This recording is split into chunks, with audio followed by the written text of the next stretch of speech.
Bonsoir. Donc, dans un premier podcast, nous avions expliqué comment l'Algérie maintient la gestion chaotique et anarchique de la fermeture de son espace aérien et de ses frontières terrestres, aériennes et maritimes, et notamment aériennes. Nous avions expliqué que l'Algérie maintient jusqu'à aujourd'hui, depuis le 17 mars 2020, une ouverture, une gestion très très fermée de ses frontières aériennes. Il y avait une ouverture partielle depuis le 1er juin 2021, mais cette ouverture partielle ne permet pas aux compagnies aériennes de proposer des vols réguliers, de proposer un programme de vol qui pourrait satisfaire la demande des voyageurs algériens, notamment ceux et celles qui sont installés en France. Nous avons plus de 4 millions de voyageurs qui faisaient le va-et-vient entre la France et l'Algérie, une énorme demande avec quelques vols qui sont proposés par semaine, ce qui fait que les prix des billets d'avion ont explosé pour au-delà de 1000 euros. Nous avions expliqué tout cela dans un premier podcast et je me suis arrêté au moment où je devais vous expliquer pourquoi les autorités françaises ont bloqué les nouveaux programmes Air Algérie,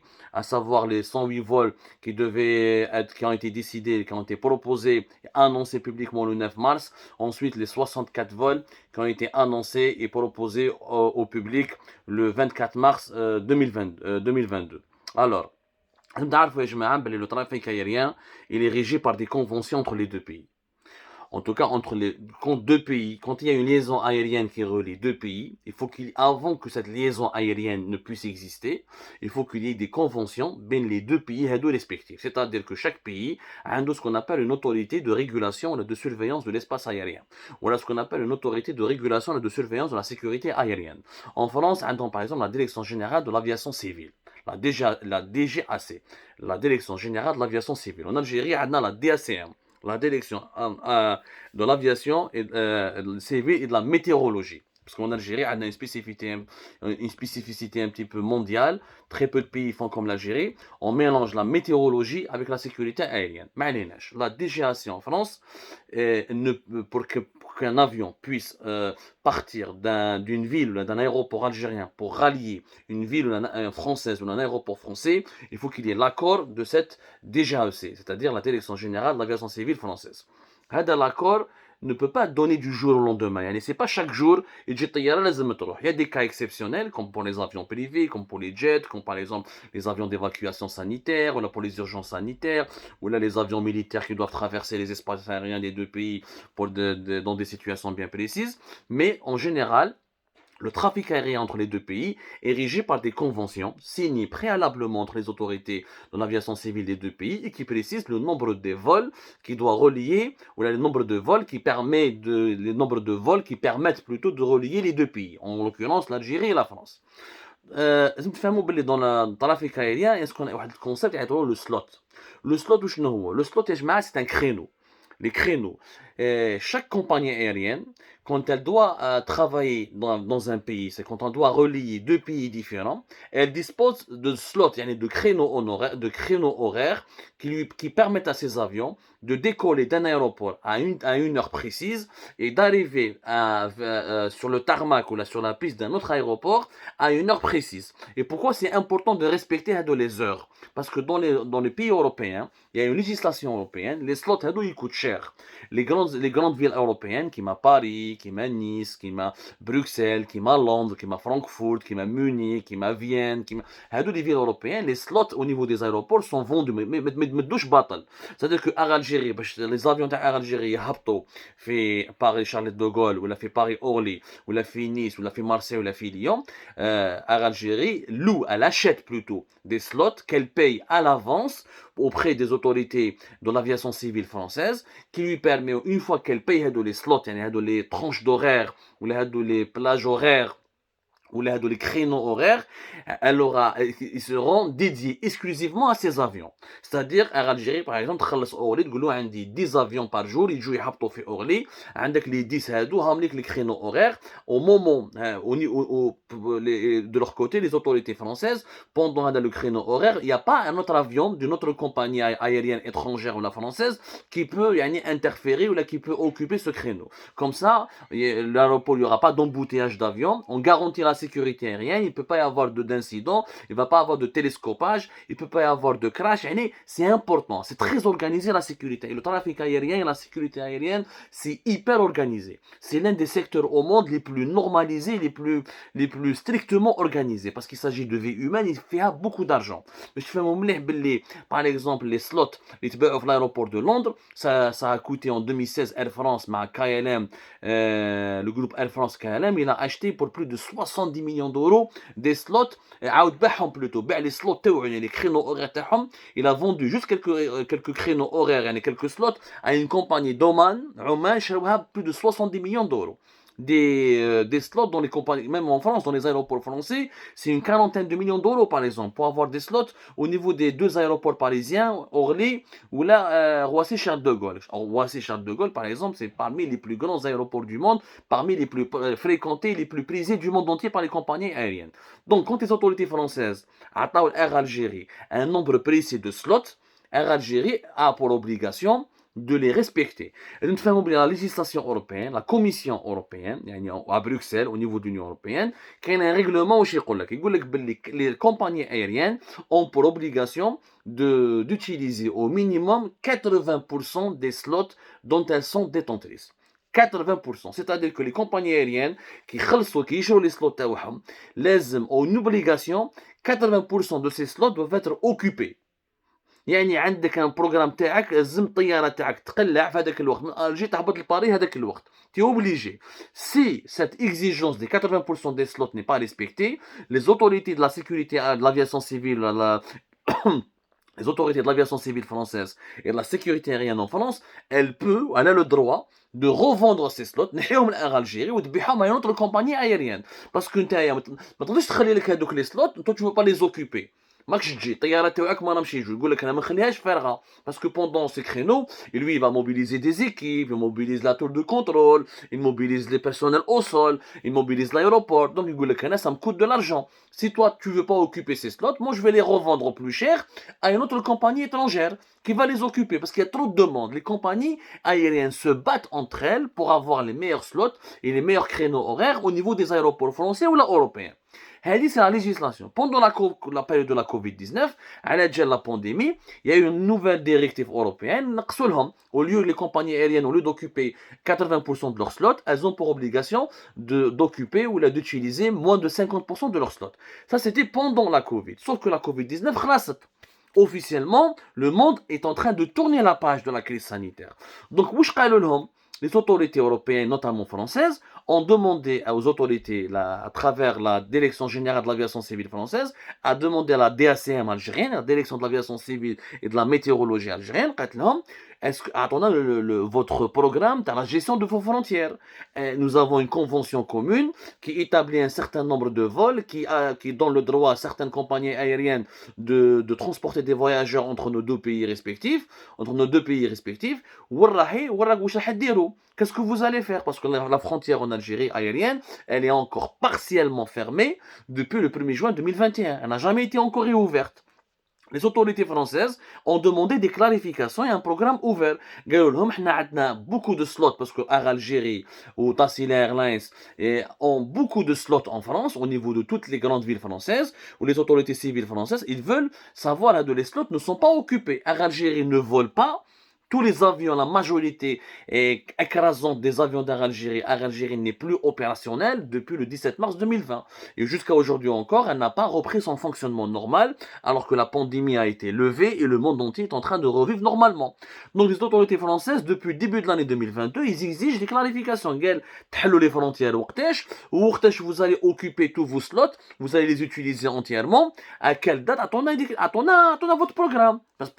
Parce que c'est ou le supermarché ou le souk al-fallah, il faut préalablement programmer et décider en commun accord avec les autorités françaises du nombre précis des vols et du nombre de passagers qui seront potentiellement transportés et pour mettre en place la bonne organisation. Les autorités algériennes ont refusé de délivrer cette information aux autorités françaises parce que les autorités algériennes ne savent pas jusqu'à aujourd'hui quand est-ce que les frontières seront complètement ouvertes. Ce qui est fou, بلادنا لحد الان الجزائر مازال ما لبناش وعلاش لي فرونتير كونتاس لي فرونتير سورون اوفيرت لحد الان واحد ما على بالو au niveau de l'état algérien ما كاش اللي على بالو ما كاينش اللي على بالو. دونك واش صرا؟ Les autorités françaises, à travers la Direction générale de l'aviation civile, ont refusé les nouveaux programmes d'Air Algérie. Le 9 mars, non, on n'accepte pas qu'il y ait de nouveaux vols supplémentaires, malgré la grosse connerie du ministère des Transports et d'Air Algérie et d'avoir communiqué au grand public sans avoir attendu l'accord des autorités françaises. Parce que les autorités françaises, quand ils communiquent avec qui? Ils communiquent avec la DACM, la Direction de l'aviation civile et de la météorologie. Même de la DACM, c'est elle qui doit donner alerter ou informer Air Algérie et le ministère des Transports. Huma, sans attendre la réponse définitive des Français, راحوا داروا un nouveau programme وقال لك نبيعوا لي بيي ويلا le 15 mars ça va commencer pour le programme du 9 mars et le 27 mars devait commencer le nouveau programme. T'as 64 vols qui étaient annoncés le 24 mars. Sauf que donc, pour les deux programmes, les Français ont dit non. Ils ont refusé de valider les nouveaux vols supplémentaires. Ou Air Algérie qui est le là, au ministère des Transports demande des incompétents et des irresponsables. Ils font des annonces comme ça, ils clament la crédibilité de l'État, ils font des annonces au public, alors qu'ils n'ont jamais reçu le feu vert de la part des autorités françaises via la DACM algérienne pour valider officiellement la mise en place de nouveaux vols supplémentaires. Donc, à chaque fois, ils étaient obligés, la DACM le programme تاعكم. On vous a pas dit, les Français ne nous ont pas encore donné l'aval. On a transmis. Les actuels responsables d'Algérie, les actuels responsables du ministère des Transports, ils pensent que pour qu'un avion décolle depuis l'Algérie pour aller vers la France, il suffit juste d'informer la DACM algérienne. Et la DACM algérienne ne gère pas l'espace aérien français. L'espace aérien français, il est géré à part, ou l'espace aérien algérien, il est géré à part. Du coup, c'est ça. Donc, la DACM, à chaque fois, elle est obligée de rappeler à l'ordre Air Algérie et de rappeler au ministère des Transports qu'il y a un refus des autorités françaises. À chaque fois, ils me seront Maintenant, les Français, pourquoi ils refusent? Pour la simple raison que les Français veulent un retour à la normale du trafic aérien entre les deux pays. Là, déjà, j'ai fait mon enquête, là, au niveau de la Direction générale de l'aviation civile française, où je parle les Algériens. On ne va pas à chaque fois vous rajouter des vols supplémentaires au compte-gouttes à la votre demande. ماشي mars نزيدوا لكم des vols, Ramadan نزيدوا لكم des vols, juin نزيدوا لكم certains vols. Non, ça ne marche pas comme ça. Il y a des conventions بيناتنا, il y a un certain nombre de slots pour lesquels vous allez payer. Vous avez payé la dernière fois, maintenant il y a certainement chaque année il faut un nouveau paiement. Donc ou vous prenez tous les slots sur lesquels on s'est entendu depuis longtemps, ou là هادو les slots نحوهم Air Algérie ou نحوهم la Tassili Airlines et les autres compagnies qui veulent travailler depuis l'Algérie, on va les revendre à d'autres compagnies internationales. Mais ils ne peuvent pas mettre en stand-by les créneaux horaires. Donc l'aéroport de Paris, les aéroports de Nice, de Marseille. Mais les Algériens, ils les frontières. Ils ont un programme qu'ils doivent appliquer. Ils sont obligés de tenir compte de la réalité économique de leur pays, de leurs besoins. Les slots hadouk, mais ils les éternellement. Ils mettent le Donc les Français, rétablissons le trafic aérien normal pour que tous les vols puissent être opérationnel entre l'Algérie et la France, tout redevient à la normale وبعدين براسكم عندك 10 15 سلوت تاعك خدم بهم اذا ماكش حاب تخدم بهم قول لي نعاود لهم البيع. Je les mets sur le marché mondial. Il y a beaucoup de compagnies mondiales qui veulent prendre les slots et travailler en France. La France étant le premier pays visité du monde, c'est la première puissance touristique du monde. Donc vous imaginez qu'elle a des demandes extrêmement nombreuses concernant au niveau des compagnies aériennes internationales qui veulent opérer en France et qui veulent prendre des parts de marché de l'espace du trafic aérien français.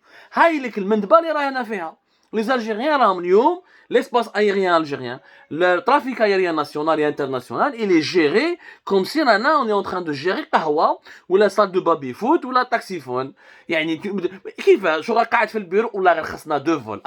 غدوة ان شاء الله pour le mois de mars نزيدوا 2 vols Alger-Paris. Il met 2 vols Alger-Paris ça se programme avant pendant des mois ou تسقسي les Français ou توجد des aéroports français ou تهضر مع les autorités françaises ou il y a des aspects de sécurité aérienne, des aspects de sécurité de logistique, etc.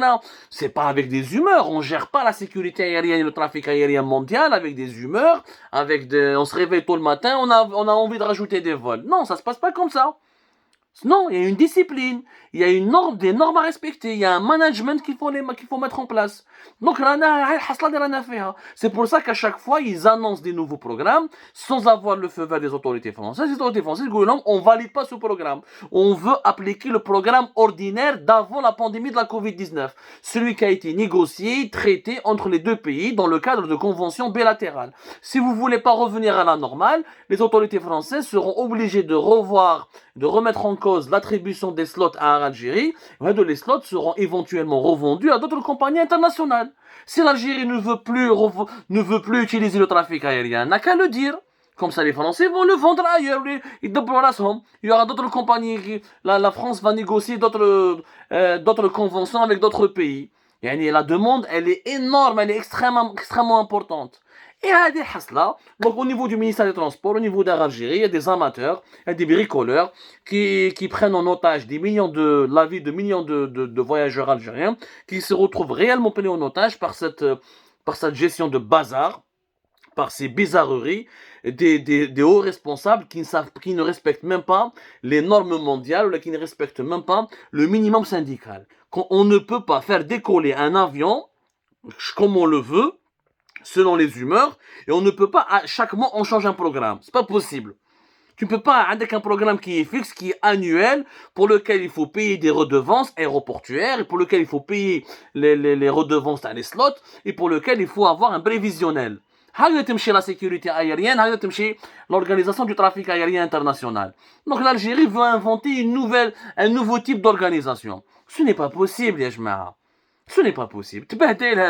Les sujets à la frontière, les frontières aériennes, la cherté des billets d'avion, les prestations d'Air Algérie, ça fait des mois et des mois et des mois et des années que nous parlons du même sujet, du même problème. Et nous avons proposé toujours des solutions qui n'ont jamais été prises en considération. Il y en a marre de cet amateurisme. Il est temps de se professionnaliser. Confions Air Algérie à des professionnels, à des managers qui connaissent le domaine. Confions le ministère des Transports à des managers qui connaissent le domaine, qui maîtrisent les codes, qui maîtrisent les normes internationales, qui maîtrisent les